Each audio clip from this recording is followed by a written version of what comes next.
স্বাক্ষর অনুষ্ঠান যারা বানচাল করতে চায় বা চেয়েছিল, তারা কি আসলে জুলাই যোদ্ধা?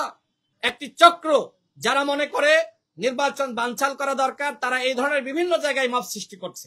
কেন 26 ঘন্টা লাগলো? কেন ফায়ার সার্ভিসকে যত সময়ে সেখানে ঢুকতে দেওয়া হলো না? যাদের সাথে ঐক্যমত্য কমিশনের আলোচনা হয়েছে, আমাদের আলোচনা হয়েছে, এবং তারা যখন বিষয়টি নিয়ে ক্লিয়ার হয়েছে যে আইনগত ভিত্তি এবং সাংবিধানিক স্বীকৃতি দেওয়া হচ্ছে, এরপরে সেই প্রকৃত জুলাই যোদ্ধারা সেখান থেকে প্রস্থান করেছে। এবং পরবর্তীতে যারা সখানিক সেখানে ছিল, আমি নিজে দেখেছি তারা আর্মির দিকে বোতল ছুড়ছে এবং তারা পুলিশের গাড়িতে আগুন দিয়েছে। তো জুলাই যোদ্ধারা তো এইভাবে পরিবেশ ঘোলাটে করে তাদের দাবি আদায় করতে চায় না।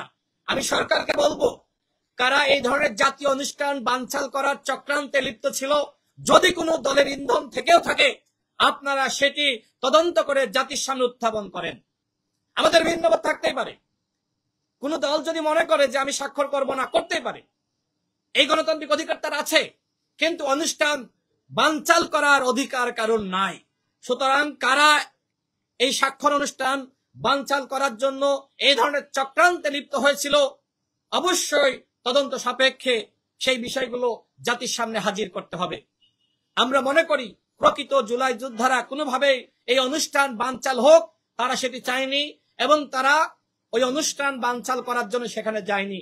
বরং আমরা মনে করি একটি চক্র যারা মনে করে নির্বাচন বানচাল করা দরকার, তারা এই ধরনের বিভিন্ন জায়গায় মব সৃষ্টি করছে।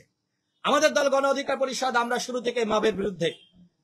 আমরা অন্য দলগুলোকেও আহ্বান জানাই, আসুন আমরা সবাই মিলে এই মবের বিরুদ্ধে অবস্থান নেই। প্রিয় সাংবাদিক ভাইরা, এখন নির্বাচন সামনে রেখে আমরা দেখছি যে বিভিন্ন জায়গায় অগ্নিসংযোগ।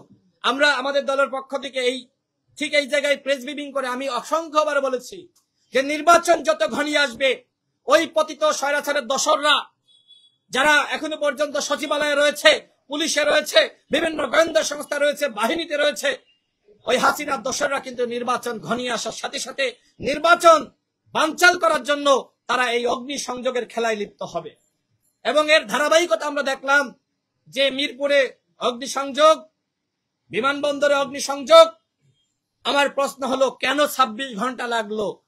কেন ফায়ার সার্ভিসকে যত সময়ে সেখানে ঢুকতে দেওয়া হলো না? এই যে হাজার হাজার কোটি টাকা ক্ষতি হলো, এর মাধ্যমে কি রাষ্ট্র উপকৃত হয়েছে? আমি মনে করি বিমানবন্দরে যে ধরনের ঘটনা ঘটেছে, এটি ষড়যন্ত্রের অংশ। পতিত স্বৈরাচারের দোসররা রাষ্ট্রকে আনস্টেবল করার জন্য এই ধরনের চক্রান্তে লিপ্ত হয়েছে। চট্টগ্রামে আগুন লাগছে, এদিকে দেশের বিভিন্ন জায়গায় ধারাবাহিক আগুন, এগুলো ষড়যন্ত্রের অংশ। সুতরাং সরকারকে বলবো, এই পতিত স্বৈরাচারের দোসরদেরকে চিহ্নিত করুন। একের পর এক আগুনের ঘটনা, এইগুলো কোনো স্বাভাবিক ঘটনা নয়।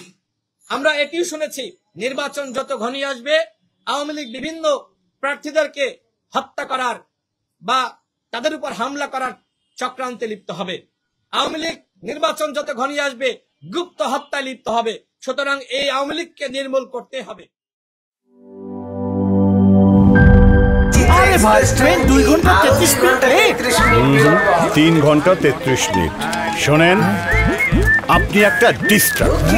আরো 4 ঘন্টা 33 মিনিট, শুনলেন? আরো 4 ঘন্টা, এটা কোনো কথা?